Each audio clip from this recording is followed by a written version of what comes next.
Nous perdons beaucoup en négligeant le privilège de nous unir à d'autres chrétiens en vue de nous encourager mutuellement au service du Seigneur. Les vérités de la parole inspirée perdent leur éclat et leur importance. Nos cœurs ne sont plus éclairés et vivifiés par leur influence sanctifiante, et nous déclinons spirituellement. Dans nos rapports entre chrétiens, nous perdons beaucoup par le manque de sympathie les uns envers les autres. Celui qui se renferme en lui-même n'occupe pas la place que le Seigneur lui avait assignée. Le fait de cultiver notre faculté de vivre en société nous porte à sympathiser avec autrui et contribue à notre développement en vue du service de Dieu.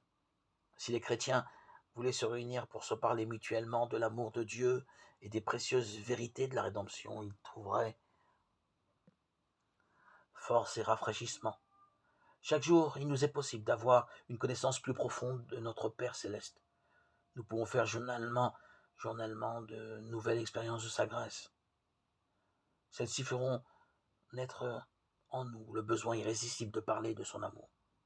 Et ces récits même réchaufferont et stimuleront nos cœurs si nous pensions davantage à Jésus et si nous parlions plus souvent de lui et moins de nous-mêmes.